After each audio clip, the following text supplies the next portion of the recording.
everybody. This is the town hall debate portion of the 2016 AU Student Government Presidential Election. I'm Kelly Connor. And I'm Sarah Kravetz.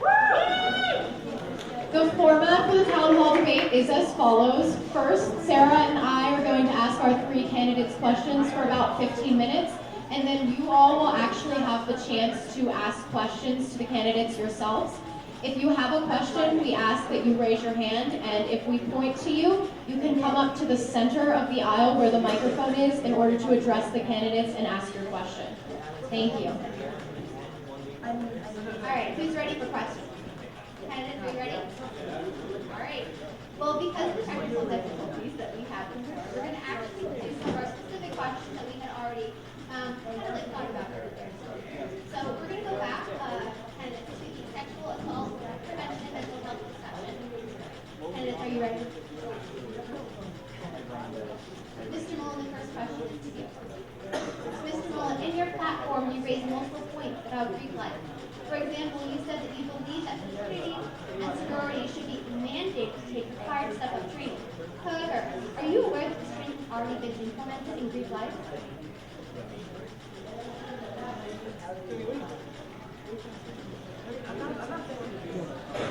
Well, yes, I am aware that it's been implemented in on our campus, but I think it can be expanded and improved upon. I think we can build off that what we've been able to accomplish with that program, build it up, put more resources into it, make it more inclusive of all issues on campus involving sexual assault, and mandate that those mandatory meetings, they should be more in depth. And I was just at an Oasis sexual assault meeting last night, and that was a great program that administered great training program that really outlined a lot of the big issues on campus. And I think programs like that need to be implemented more, not just once, mandated once, but more throughout the course of the year.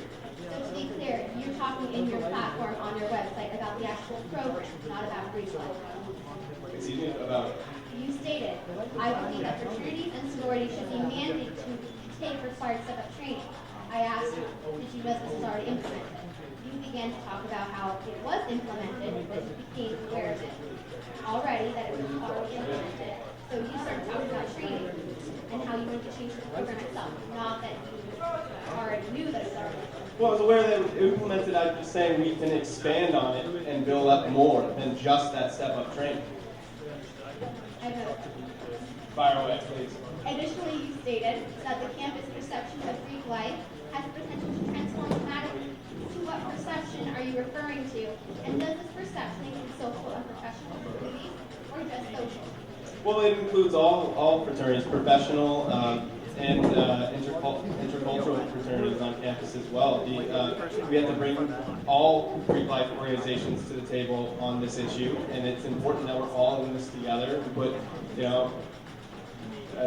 We're all in this together. We have to put issues aside, put problems aside, and come together to the table to solve them. And what perception do you refer to about Greek life? Perception of Greek life, it can't be a part of the problem. Greek life shouldn't be pushed out. It's not a part of the problem. It's part of the solution. We have to work with Greek life, not against it. We have to bring everybody to the table, all organizations, mandated meetings, more than just step-up training, to decrease the false perception that Greek life's the problem. It's not the problem. It's a big component of the solution. And that's the perception we need to change, and that's the perception I was referring to in my platform. Thank you very much. Our next question is for Mr. Torriente. In your platform, you advocate that for Greek life, stating that Greek life is not appropriately valued and has functioned as a scapegoat when discussing sexual assault education and prevention. So our question is, what is your response to Mr. Mullin's stance on Greek life? So I think when we talk about Greek life, we have to make sure we're having a more nuanced conversation about it. I disagree with Mr. Mullin when he said that all Greek organizations are treated the same way. Both IFC, Pan-Hellenic, and IGC, which are intercultural Greek ones, are not treated the same way. They in fact are viewed differently on this campus. But when we're talking about Greek life, specifically IFC and Pan Health, we have to be sure that we're not placing the blame on them. Because I'm sure they're aware that they have these issues going on within their community and they're working on these issues. So what we need to do is continue to build on what student government has already done. So as student government president, I plan to build on what Amanda Gould, who's the director and president of Guildford Cabinet, has done with programs like GLASA, which is Greek Leaders Against Sexual Assault, and make sure that this program is going to be perpetuated and it's going to be something that all Greek organizations continue to participate in. Thank you, Mr. Torriente. We have another question for you. You state in your platform that you will work to establish a campus-wide and universally accepted definition of trigger warnings. Our question is, what is your definition of a trigger warning, and how do you expect to institute a university-wide acceptance of trigger warnings when some professors feel that this will undermine the very foundation of their teaching method? So when we talk about trigger warnings on this campus, I think there's a lot of miscommunication as to what we mean. Trigger warnings is not necessarily about just discussing offensive content. It's not about something that makes you feel an emotion. It's about re-traumatizing someone who's had this deeply devastating experience. And so in implementing this universally accepted definition, it's going to start with making sure we're actually having these conversations in a manner they need to be had. Having these conversations with our peers in the classroom, with our peers in the residence hall. And once we have those conversations, bringing it up to the administration, and making sure that we're presenting this definition to the faculty senate, the board of trustees. Because at the end of the day, the student body can have whatever universally accepted definition we want, but if the administration is not on the same page with us, there's a problem. And so we need to make sure that we're having these conversations with each other so we can have those conversations further on. Additionally, moreover, how do you respond to critics of trigger warnings who are often our own faculty members? So again, this has to go with this being a series of miscommunication. Faculty members who don't agree with trigger warnings often say that it violates their academic freedom, when in reality it doesn't. Not in my opinion anyway. So as student government president, I plan on advocating that we increase the use of trigger warnings, and that's going to be done by, again, having these conversations so we're on the same page as to what we mean by trigger warnings. We're not saying you can't discuss some, hot political issue. We're saying we don't want a survivor in the classroom to be re-traumatized by their experience. And so, again, this conversation needs to be had with faculty, as do many other conversations, because the academic freedom point comes up a lot, and it just has to do with them, in my opinion, not really understanding where students are coming from. Thank you very much. We are now going to transition to our diversity and inclusion segment that we did not discuss earlier on due to technical difficulties. So our first question is to Mr. Mascaro. In your platform, you state that you will fight to see more people of color hired as faculty. As a member of the student body, how do you plan to execute this proposition? Absolutely, thank you for the question.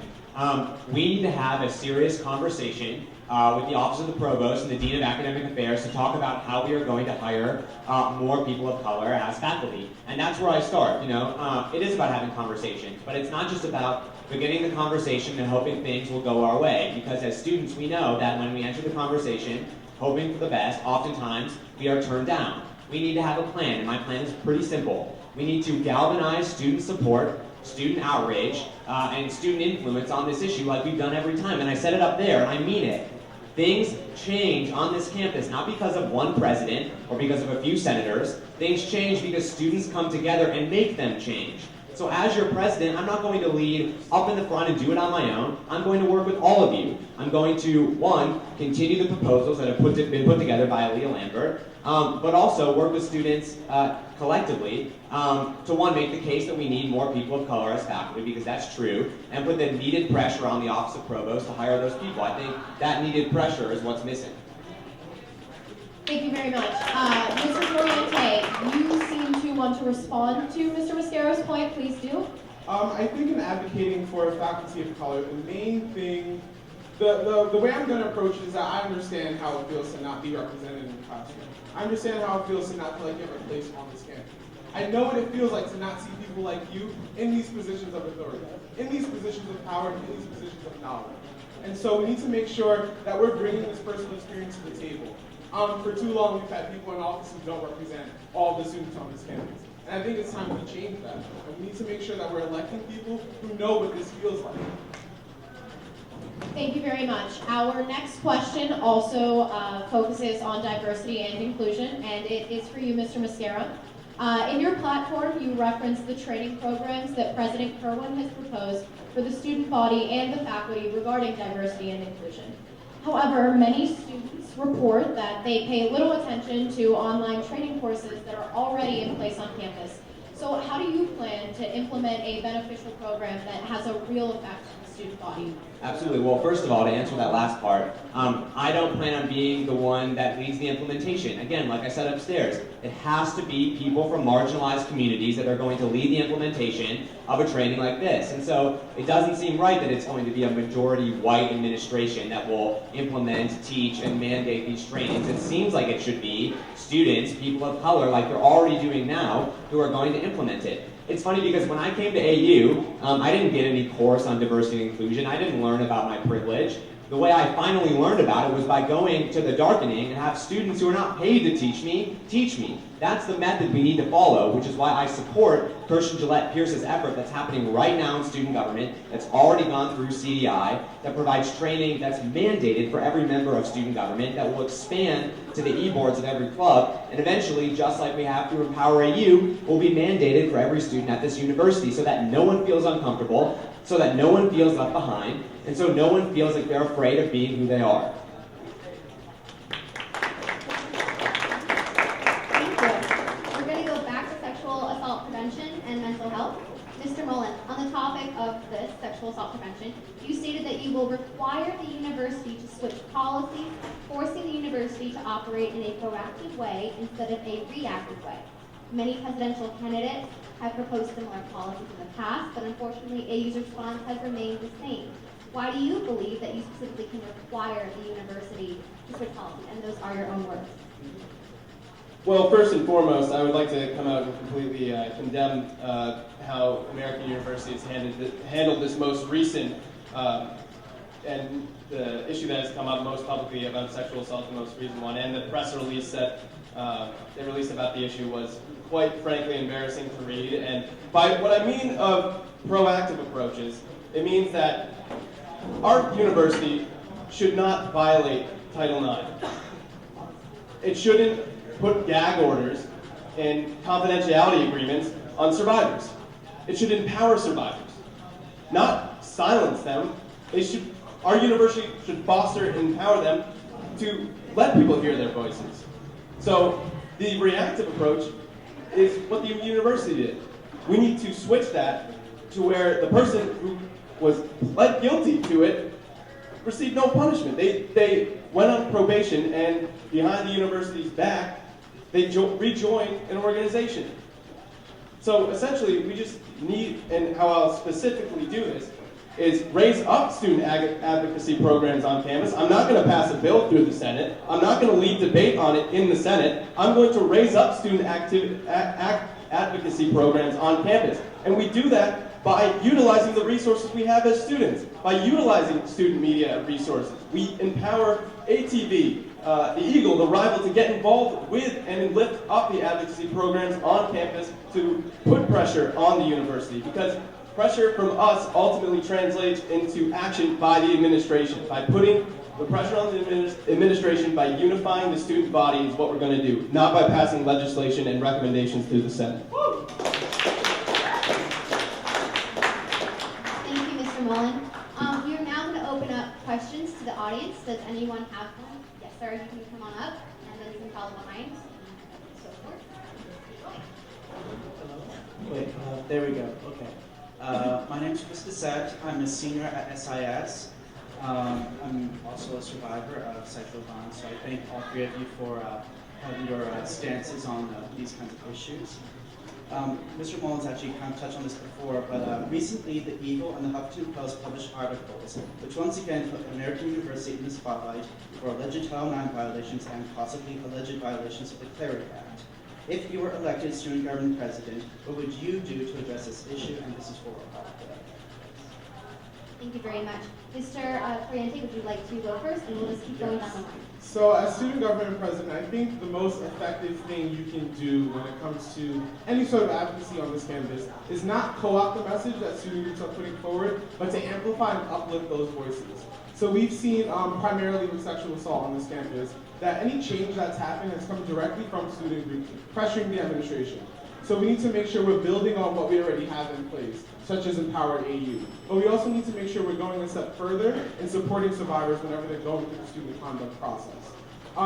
The way the process is currently set up, they make people who are reporting any case of sexual assault sign an honesty and confidentiality agreement. And when I read that, I realized the way it reads is that it essentially silences survivors. The university, by making them sign that, is saying that they don't want these survivors to speak out and share their stories. We need to make sure we're revising that document so that way we're supporting and empowering survivors. And also taking that another step further, we need to also ensure that when these students are going through these conduct processes, they are trauma informed. The way the investigators ask questions, they're very pointed in a way that it victim blames, and it also can re-traumatize the survivor. And so we need to make sure that we're not only preventing sexual assault from happening, but that we're supporting survivors through the process. Thank you, Mr. Mullin.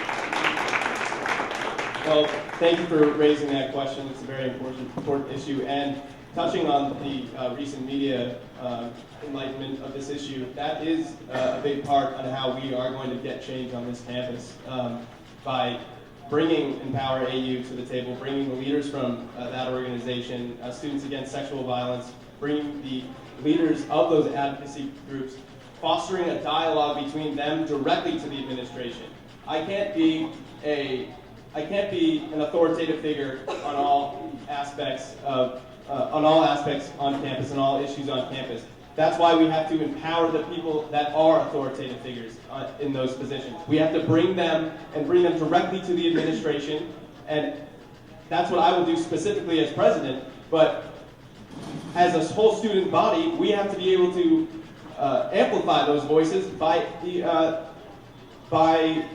unifying our voice through student media, because as we saw recently in the past few weeks, once the university is very responsive when their reputation's on the line and when we expose them for the lackluster performance of their sexual assault prevention policies on campus. It's an absolute embarrassment that we've had this another reoccurring issue with Title IX violations. These issues the administration must be held accountable for this, and the best way to do it is with a unified voice. And I will unify this voice by uplifting the advocacy groups on campus and by fostering connection with student media to make those voices on campus louder. Thank you. Thank you. Mr. Mascaro, would you also like to respond to the question? First of all, thank you, Chris, for the question. I'm pretty confident in saying that I'm not the only one who feels like they're experiencing a case of deja vu right now, because just a year ago, basically from today, we were once again under a Title IX investigation. The fact that this continues to be a problem shows us that the reporting process at this university isn't working. And I've already proposed 3 major things I want to do to fix it. So first of all, we need to talk about that confidentiality agreement that all of us brought up. I disagree with Devontae. I don't think we need to revise it. I think we need to get rid of it completely, because it's designed to stop people from going to the Huffington Post, from going to the federal government, and saying that I've been treated poorly by my university. Second, we need to put an emphasis on empowerment throughout the process. We need to have a process that does not traumatize, that does not harm, that does not neglect the story and the real truth of the survivor throughout that process. So what we need is to put a renewed focus on empowerment, and that's going to be crucial. And 3, we need to make sure that the university follows through on the punishments that they choose to put on individuals. Now, Matt made a good point. The individual in question with this case admitted his guilt. He was on probation, yet now he finds himself somewhere in a fraternity, and the survivor has to watch him get off scot-free. That's ridiculous. So let's get very real, get very serious, and demand that the university change that procedure altogether, that they keep tabs on the procedure, and that they inform the requisite bodies when they made a decision. I am 100% confident in saying that the IFC and the e-board of the fraternity that accepted this guy probably had no idea what they were doing because they didn't have the information about the probation notice. Had they had that information, he wouldn't be in a Greek organization. So those are my specifics. There's a lot more we need to talk about sexual assault, but I think those are the 3 major things that we need to do to fix the reporting process. Thank you very much, Mr. Mascaro. Mr. Torriente, you expressed that that you would like to respond. Yes. So I think where Mr. Mascaro and I differ on the confidentiality agreement is how we're approaching it. So the way I approached discussing and exploring the confidentiality agreement had to do with me speaking with people who are directly involved with this. When I spoke with the Director of Sexual Assault Prevention in President Gilthorpe's cabinet, it was expressed to me that the university's intention is to protect witnesses who come forward to testify against the perpetrator. And that's to protect them from retaliation. But the way the document is worded, it does not explicitly do that. So I do think if that's the university's intention, we need to revise it to make sure that's all that's happening. We need to not silence survivors. That's what it's doing currently. And so we don't need to get rid of it. We need to revise it to make sure it's working as efficiently and productively as possible, and not silencing survivors in the process. Thank you for your clarification. Does anyone else in the audience have a question for our candidates? Sir in the red, would you like to step up to the microphone? Yeah, come on up. You guys can form a line behind him too if you have a really pressing question. Okay, cool. Yes, you can take the microphone off the stand, just put it back when you're done. Okay, cool. Thank you. Hi, my name is Tristan Ralph. I'm a freshman in SIS. My question is for Will Mascaro. Awesome. What exactly have you done to expand the inclusivity of student government and the election process to make it more inclusive? Absolutely. Do you mind if I ask for a little clarifier? I just want to answer your question right. Just No, I was wondering, inclusive in what sense? just to make the election process more open so that all those who have interest can get involved, just so the process is more transparent, things of that nature. Absolutely, thank you for the question. So first, let me talk about what I have done to make student government more inclusive, and then I'll talk about sort of my limited involvement in what I've done to make the election process more inclusive. As I said a few minutes ago, I went out of my way to make sure that we had an undergraduate senate that reflected our campus, that we had senators that could be leaders of our community because they came from the communities affected by problems that we're facing. So that's why 51% of my nominees were women and 53% of my nominees were people of color. That was not an accident. Now, how do we go about making the election process more inclusive? I think the biggest thing is we need to let people know that we're having elections in the first place. There's a constant disconnect between what student government is doing and what everyone else is doing. And so I've never done this specifically with elections because I've never worked on the elections commission or been a part of that. But what I have done is revolutionize the way the Senate communicates with students. We have hundreds of more people now following us on social media. We have massive amounts of more people coming to our meetings. We used to never have students utilizing our public forum, and now students come in all the time. And if you've ever been to one of those meetings, you know that the shape of the Senate is changing, student government is changing because students are finally connecting with us, telling us what we're doing right and what we need to do better. And I think that could be implemented on an elections frame also, going wider and utilizing all of the different media we have on campus, all the different social media platforms, to open up these elections to everyone who wants to run. Thank you, Mr. Mascaro. Mr. Mullin, you wanted to respond? Thank you. Yes, I'd like to respond to the apparent inclusiveness of student government, which I don't believe in. Yeah, not at all. I don't know what Will was specifically talking about when he says that student government is inclusive, because that, frankly, is not true at all. If you go up to any student the majority of students on campus, I feel like when you ask them, they A, wouldn't know what the undergraduate senate does, and B, they would respond by saying, no, I don't like them. No, I don't like them at all. There should be 16 people up on this stage, and some people have been fostering a attitude that, discourages people from running for office. I'm not going to name any names up on this stage, but we should have a more open student government, and a student government that actually works.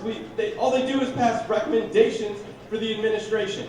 We need a student government that takes action, and through that action, students will want to get involved. Action that actually matters on campus, not by discouraging people from running. Look, I have no natural trajectory for my student political campaigns. I don't join any organizations on campus for political gain, and I'm not going to, when it comes to me for making change in the student government, I'm not going to sit around on Sunday mornings and play House of Cards. I'm going to get it done by unifying you, all of us together, and bringing you two. Oh, Joe, you too. Shout out for Joe for the haircut. I only get haircuts from Joe. He's a great guy. But by unifying the student body all together and raising up the organizations on campus, raising up all the organizations on campus to make one collective voice that's not representative in the student government. Thank you. We are now going to go to our Twitter question.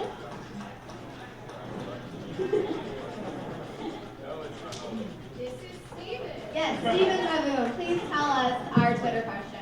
So this question comes from Kevin Levy. Alright, and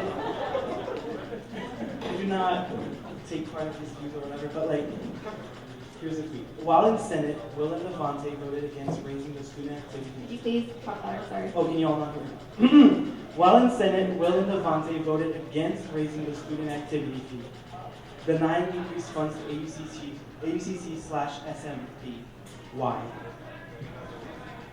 Yes, so I definitely did vote against raising the student activities fee for part-time students because the way I approach my leadership is that I want to collaborate with people. And when this was proposed, we hadn't spoken to part-time students about this. It was an idea and someone wanted to make it a reality without getting the input from the people this was going to directly impact. So it's not that I'm against raising student activities fee altogether, it's that I'm against the way it was gone about. And I think that if we're going to raise anything on anyone, we need to get their input first. Mr. Mascaro. Thank you. Yeah, my biggest issue was with how rushed and how eager this individual was to raise the student activity fee on part-time students, and I made my position very, very clear. If we're going to raise the student activities fee, which is a fee that only, the part-time student activities fee, which is a fee that only part-time students pay, I want a vote that is only given to part-time students. If they want their fee increased, they'll tell us in a vote that's only open to them, and that was not presented to us. Now this might surprise Matt because this is an example of me being open and exclusive, but I voted that way because we didn't talk to students, you know? And although I'm an evil senator who spends all my time in the office, once in a while I get out and I talk to all the few part-time students that are involved in the way I've met them in the past, and they all were against it. And I'm comfortable voting that way. I don't vote for myself, I vote for the people I represent. Yes, Mr. Mullin can respond. Well, I'm just going to respond strictly for policy. I do have a solution to our student activity fee problem. We can get more out of our student activity fee now without raising the student activity fee that we pay. We can get more from that money. I'm going to tell you how. The executive offices in student government get paid salaries. It's a good thing. They're hardworking people, and we don't want to exclude anyone from running for executive office. Definitely a good thing.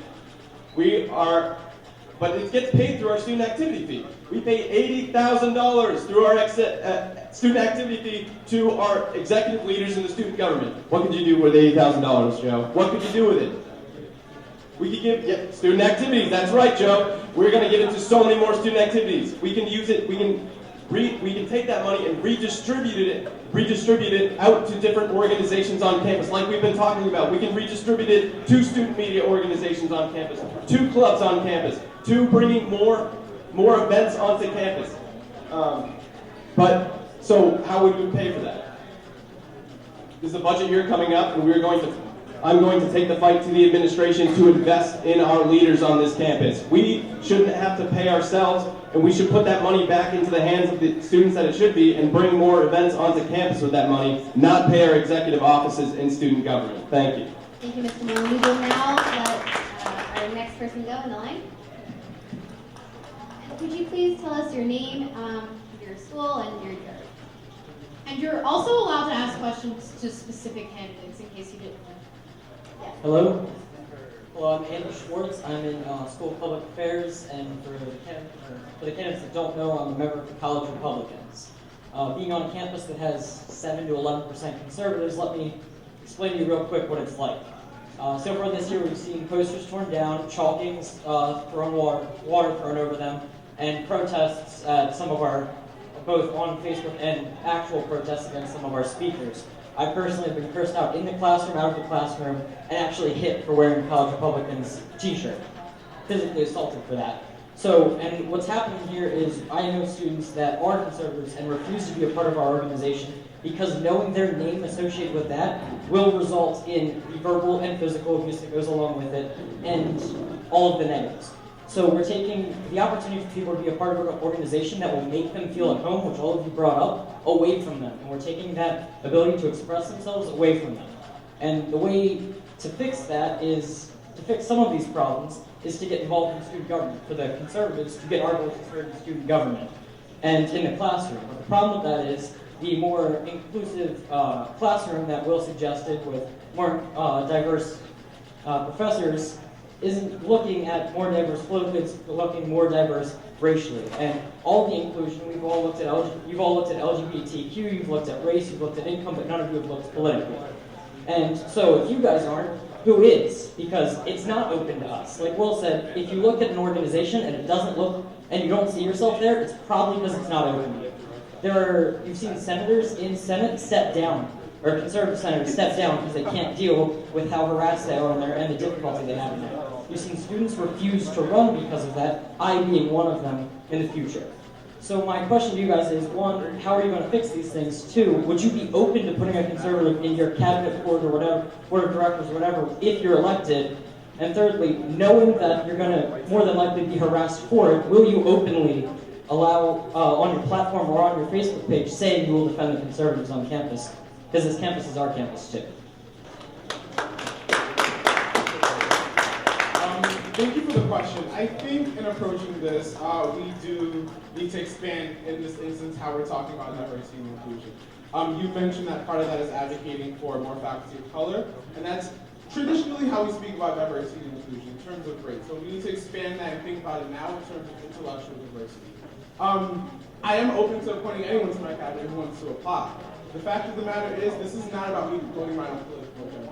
Whether I'm conservative, progressive, libertarian, does not matter. All that I need from someone is someone who's willing to put in the time and the effort to make things happen. And that's why at my platform, I also advocate for a student bill of rights to be recognized by the administration. And this is sort of a mechanism to make sure that we're holding the administration accountable, but the administration is also holding us accountable, so that way we know what we're responsible for doing. And by outlining these rights clearly, we let students know they have the right to express their opinion, and their responsibility in turn is not to attack people for having those opinions. Now that's different to say that just because you have the freedom of speech does not mean you have the freedom of consequence. And I think that we need to be open to intellectual diversity in all instances. Because that's what we're here for. We're here to grow and learn, and if you're stuck in your own little bubble, you're never going to progress in life. Not only that. But you need to be open to hearing other people's opinions, whether you agree with them or not. That's the fact. Mr. Mullin? Sure, thanks Andy for the question. It's a very important issue. Being at the American University, it's in our nature as a part of the school, representing American, that we need to hear all sides of the issue. What I can do for you, the voter, I can work with the departments of student government directly related to the president to bring more, continue to bring conservative speakers onto campus. Now, this might be an unpopular issue amongst the majority of American university, but hearing opposing opinions, if you refuse to hear opposing opinions, that means you're the one who's being ignorant, and you need to foster a dialogue for both sides, and we need to continue to bring on conservative speakers, even if they have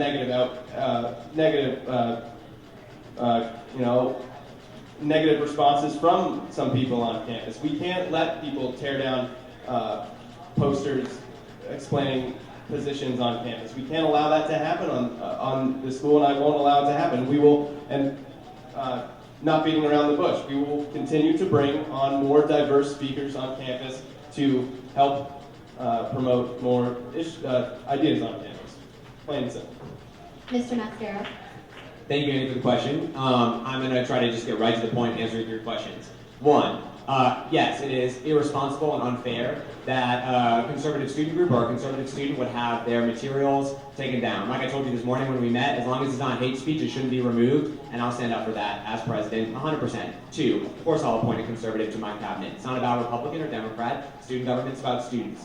Three, yeah, absolutely, I would post something on my Facebook saying that all students of all political opinions deserve to be respected as long as they respect other people's opinions. like I said, it is unfair and inappropriate that anyone would have their materials torn down or be attacked. And it happens to a wide variety of students for a wide variety of reasons. It's inappropriate and it should end, and I'll fight to make it end.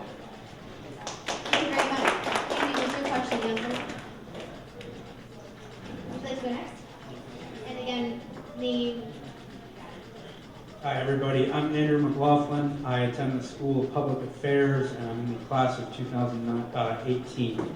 So first of all, my question is going to have multiple parts to it. I want to know, before you came to American University, did any of you work a wage labor or basically minimum wage type job during high school? Yes. Yes, my mom's clothing store.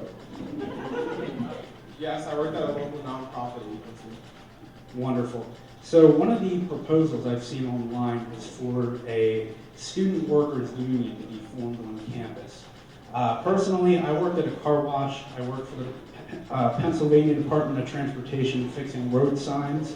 I worked at a QVC warehouse stocking shelves, and here on campus I've held jobs both teaching economics and ticketing cars on campus. From my experience, the two jobs I've held on campus are among the easiest I may ever have. Parking in traffic is so easy that I'm practically stealing money from the university. Teaching economics is my passion, but it's not that strenuous to do it. My question is, do you support a student workers union, and if so, how would we benefit from it? No, I do not support unionizing student workers. Instead, I support organizing them. As a student worker, and in speaking with other student workers, they don't want to unionize. That's not the direction they want to go in. Instead, as student government president, I plan to advocate for things that help them as student workers, such as trying to fight for a discounted meal plan. Since they are required to live on campus, they do have to eat. Meal plans are very expensive, and so we need to make sure that we're enabling them to be the best student leaders they can be. So I'm also going to advocate for, like I said, organizing student workers. We need to make sure that we're facilitating these conversations between the student workers and the administration and the residents like directors. But the bottom line is student workers don't want to unionize. So I'm not going to push for something they've explicitly said they don't want. Thank you. Go ahead and respond to that. Oh, thank you. Thank you for the question, Andrew. I also am not in favor of unionizing students across campus. As a student, I am a student worker on campus. I am a proud worker on the grounds crew. And the reason why I don't support the unionization of workers on campuses is that why would I wait around to unionize the workers when I can just advocate for them directly? I don't, all workers, not just housing and dining, that extends to health, athletics, the grounds crew, all student workers. But just the organization of unionizing student workers is not going to be effective. It's students often on campus, you work a semester or you work 2 semesters in a row. That's 8 months of working. You don't need a union. Structurally, that doesn't work. Also, our students on campus, most of them, including myself, are making minimum wage. Why should I have to pay a union fee to be in the union? I don't want to do that. I'd rather have a president who fosters a dialogue between the administration to advocate for my rights directly without me having to chip in for a union fee. That's pretty much it, and I hope that answers your question. Thank you very much. Mr. Mascaro, go ahead. This is what I think, because I've heard it both ways. I heard it from you and I've heard it from other student workers that some want it and some don't. And as someone who never had the chance to be a student worker, I worked off campus because I couldn't find a student job. I don't know what's best. And so what I would say is this: I support the opportunity to have a vote, and that's it. And I've seen some of your posts on Facebook. I know you're a libertarian, I appreciate that. And so I hope you think extending the opportunity to vote. I'm not going to campaign one way or another in that vote, but just having the opportunity to do so, I think, is valuable. And on an unrelated note, as an Ohioan who drives through Pennsylvania all the time, if I've ever seen one of your road signs, thank you. Thank you very much. I agree with that as a fellow Pennsylvanian as well. We will take another question from the audience. Go ahead and announce your name, school, etc. Hello, my name is Amy Martin. I'm a student in Kogod School of Business, class of 2018. And my question and concern is really about student government's relationship with students that are outside of the framework of student government. I think for many here at American University, student government gets a reputation of being sort of a wannabe house of cards and taking itself too seriously. And as a person that goes to this campus, it seems like many of the only meaningful interactions I have with student government is around this time when I get posts from people asking about whether or not I want to sign a petition, whether or not I'm going to vote for them. And it feels like there's sort of a disconnect between myself and other students with student government leadership. So my question really concerns about, you guys hear me? So my question really concerns about how would you help to improve the relationship that student government has with students that may not be within the executive boards and the meeting rooms of student government? Thank you. Mr. Mascaro, would you like to start? Sure, that's a great question. And I think it's sort of like the be-all, end-all question. Because the reason why we're elected, in my opinion, is to represent students at a university who really need representation, people that will stick up for them when we have a board of trustees that generally runs the vast majority of the way this university operates. And so let me just tell you how I do it. I think we have a mindset in student government that students should come to us. I think we need to flip that and start going to students. And so and I did it in the Senate and I'll do it across student government, I want monthly town halls planned so that students can come whenever they want, once a month, talk about every issue that they have. We don't have that. We expect that students will either email us, come to one of those offices up on the second floor of MGC where I bet the majority of you don't even know where they're located. And we need to start going to you around campus. The other thing I want to do, and it's in my platform, is we have this thing, professors have them, office hours, where we sit, again, in the president's office upstairs, or the Senate's office, and we wait for students to come and visit us. As someone who's done office hours, I can tell you that no one visits us.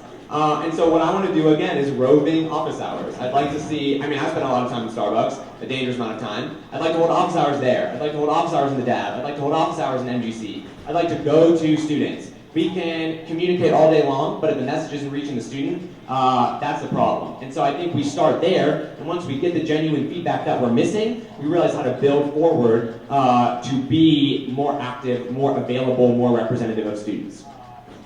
Thank you very much. Mr. Mullin, go ahead. Yep. Thank you. No, I'm not going to have monthly town halls with the student government. I'd rather have a monthly cookout to which everyone's invited to. I feel like that would draw out more people to come and hang out with the student government and get a better idea for what they do. I think coming outside of student government and have never served, I think I have a couple ideas how we can improve the relations with student government. By using that program that I was explaining earlier, using more resources, bringing in that $80,000 to make students on campus see the change. You know, there would be a reaction and a positive reaction to student government from students if they saw action and positive action by the student government. I think we need to make more events on campus. All-American Weekend, that's something that's very clear in my platform. I'm going to make All-American Weekend great again, and it's going to be awesome. We're going to have a parade through campus. We are going to bring the biggest concert of the year in Bender Arena. We're going to have a cookout on the quad with pig roast, kosher food, and vegan stands. Everyone's invited. I hope to see you all out there. That's how we're going to improve the connection with student government, by having effective on-campus events that everybody wants to go to. Thank you very much. Mr. Torriente? I think the problem with student government now is that we keep electing people and putting people in positions where they want to play, as someone said earlier, house of cards. Student government becomes a very exclusive and sometimes hostile environment where it becomes a battle of the egos and not really a battle of what matters. And so we need to make sure we're electing people who embody what matters, who embody that humility, and who embody collaboration. And that's why, as student government president, I plan on reestablishing the Ethnic and Cultural Coalition is one of my points. This class existed under President Worth, and by bringing this back, we're facilitating student life amongst groups that are largely ignored on this campus. Also, I plan on expanding the Directorship of Diversity and Inclusion to include deputy directors that are going to intentionally make a concerted effort to reach out to students who have largely been ignored as well. So that includes students who have sexual identities that don't match up with heterosexual, or students who are transgender, and also international students as well as students with disabilities. So it's about us making that concerted effort to reach out to them and be accessible to them. Because if we're not accessible, it doesn't really matter what we're doing, because no one's going to know how to utilize our resources.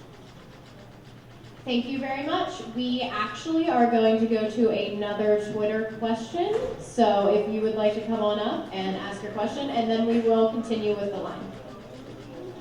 Hello, this is a Twitter question from Sophia Worth. All of you have talked about, quote unquote, elevating student voices.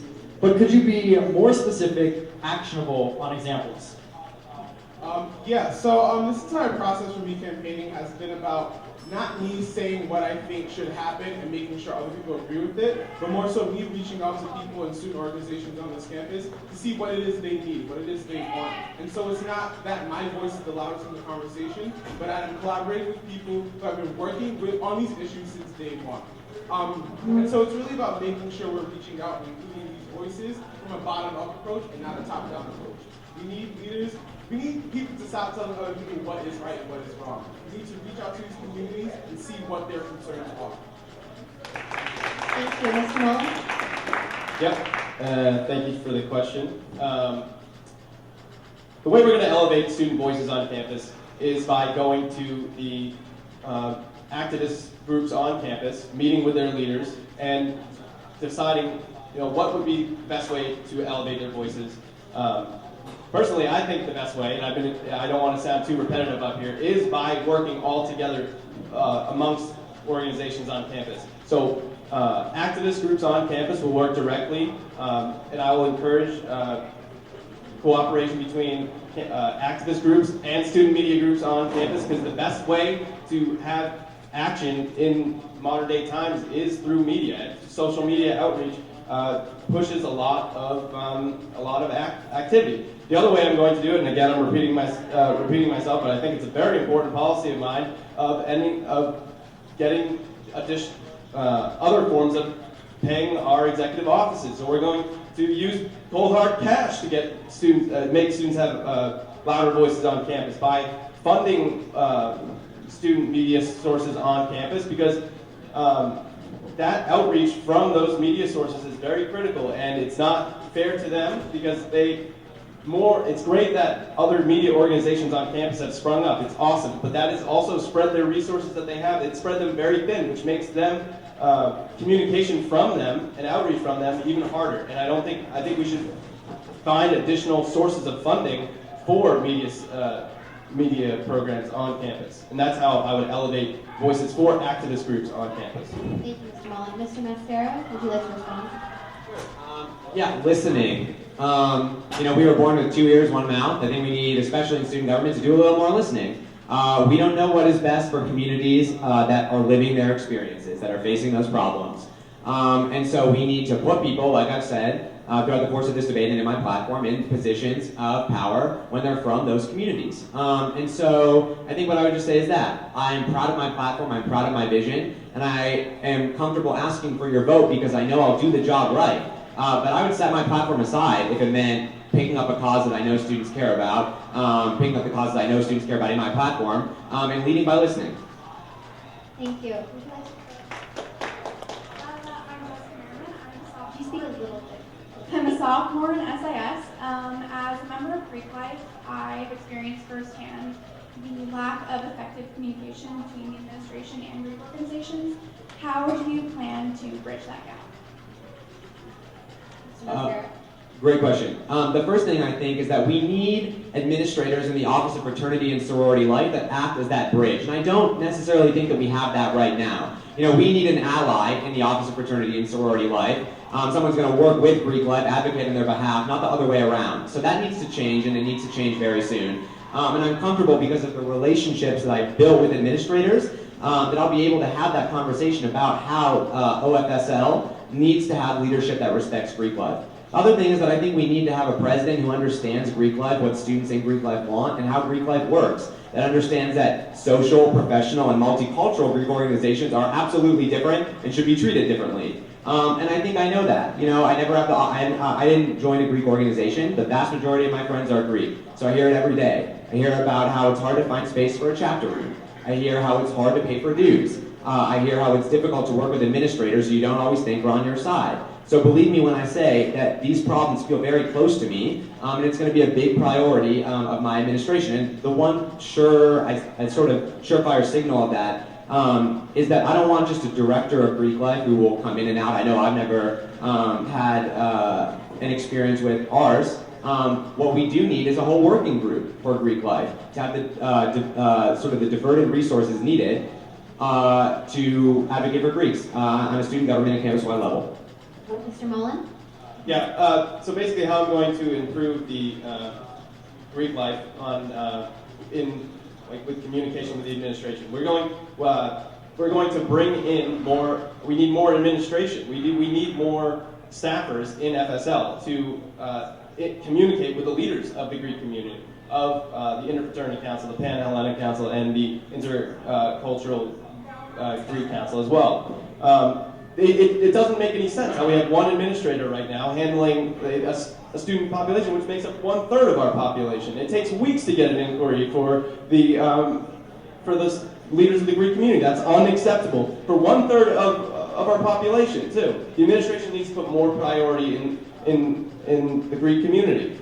We could also foster more events catered towards Greek life at the beginning of the semester, because when new freshmen are coming onto campus, they want to join an organization that makes them feel at home. We need to foster that connection between people, between incoming freshmen and Greek life. We need to foster that connection, and I will do that under my administration. Mr. Torriente? As SG president, I think one of the most important things that I feel student government can do for Greek life is expand what we're already offering in order to make sure that we're sort of coalition building. I think coalition building is very important in that we need to use the resources we have, i.e. the director of Greek life that's currently in the cabinet, and expand it to include voices from different aspects of Greek life on campus. Now I know we have the Interfraternity Council, the Pan-Hellenic Council, and the Intercultural Greek Collective, and they all also work together.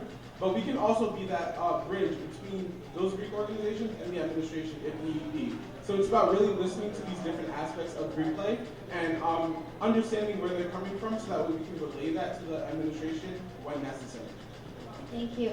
Now, the next person, unfortunately, will be the last question of this evening. But I imagine all candidates will probably stay a little bit longer for any individual questions. Am I right, candidates? Absolutely. Okay. So please proceed. Hi, I'm Jonah Wolf. I'm a junior in the School of Public Affairs, and anyone who's had more than a 4 or 5 minute conversation with me knows that I too am a student worker.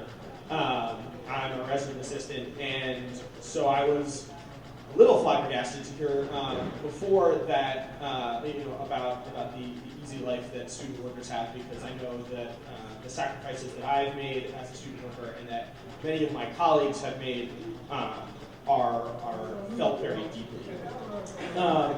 And so it's on that point that I want to ask a question, but really I'm going to sort of try to meet each of you where you're at, because it seems like you have some pretty real intellectual differences on how to approach advocacy on behalf of student workers.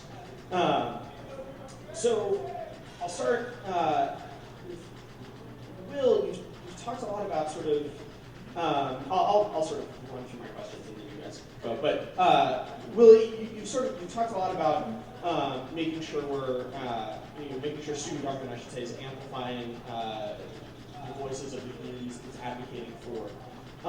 But from you and from your opponent next to you, I hear a lot of sort of student government should be taking the lead on a lot of these projects. And so I want to know why you think that's a better idea than having students do the advocacy themselves, student workers do the advocacy themselves, and ask student government for support, come to student government for support where it's needed, rather than student government taking the lead. Devontae, it sounds to me like that's sort of where you're at, but so on the other side of that coin, I want to know what initiative you'd be willing to take on behalf of student workers. Will Mascaro, why don't you start first, and then we'll go over to Mr. Torriente. They have made themselves clear, I think, on what they want, and that's because of the work that Sasha Gilcorp and now Kravetz have done. We have a unbelievable amount of evidence and testimony from very brave student workers that were comfortable and confident speaking up about the issues that they have. And so, on some areas, I do think that a president can act on behalf of students so that they don't need to do it themselves, so that there's someone fighting for them. But on other areas, I think we need to listen. And I'll just be really specific. I don't want to take too much time. I think there's two areas in my platform where I try to do both. One I already talked about in answering one of the questions, where I don't know what's best for students when it comes to unionizing, which is why I want the vote to be out there. That is where I think we lead from behind and let student workers decide what's best for them. Another area where I think student government should step up, and I talked to a lot of student workers about this, I talked to Matt about this, is creating a universal online jobs board for student workers. It's so bizarre to me that we have a jobs board for off-campus jobs, but we don't have a unified place online where students can apply, put their application there, not just see like once in a while a vacancy or whatever, but have that collective area where they can go to put their initial application in and see what job availabilities there are. Why do I think that that should be an effort led by student government instead of student workers? Because of what you just said. Student workers have incredibly hard jobs. RAs, DRs, a plethora of student workers across campus, even dealing with those massive lines the first few weeks of school in the library, those are difficult jobs. So why put that on them when I'm asking you to elect me to make your life a little easier, to reduce that burden? Thanks for the question. Mr. Torriente? I think student government needs to stop telling students what to do. I think we need to start listening to what the students want. And as a student worker last semester, I was a PA for the University College program. I understand that you're putting your all into building this community with your students and your residents. And that, and to take that even a step further, RAs go through a lot more than we PAs do. So we need to really be focused on listening to what people want and stop telling them what it is they need to be doing. And also to expand this to a larger conversation outside of just housing and dining programs. We have federal work study students as well who also sign up for things that aren't explicitly clear in the contracts they're signing. They end up having to cut their hours or not getting enough hours because of these little technicalities that they weren't made aware of to begin with. And so that's why in my platform I specifically propose facilitating that process as well. But I think student government needs to lead from behind and really listen to what students want instead of telling them what to do. Mr. Mullin, would you like to? Well, yeah, sure. As a student worker on campus, and I do think that it does need to be a little bit from both sides of this. There needs to be avenues created by student government to give students on campus more opportunities to get different jobs. Because sometimes, a lot of people, a lot of students who have a really hard job, I mean, that's the only job they can find. Otherwise, they would try to get another job. We can facilitate connections through other agencies on campus, like facilities management has a huge potential for creating jobs on campus. On this semester, I'm the only student groundskeeper, but I only got that connection because I cold called the management there.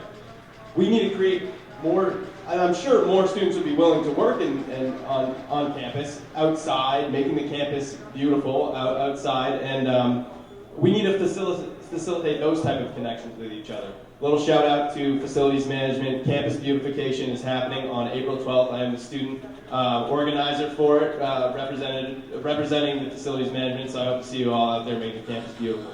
Anyway, I hope that touched upon your question. Thank you very much. Thank you to the three candidates. That does conclude our town hall debate for the evening. However, as the candidates mentioned, they are willing to stay a little later and answer specific questions if you still have them. We would like to thank you all for coming, for being here, and for supporting our candidates. And we want to remind you that you will be able to start voting on March 22nd, and you can do so until March 25th. So thank you very much for coming. Thank you, to our everyone. candidates. Have a good day.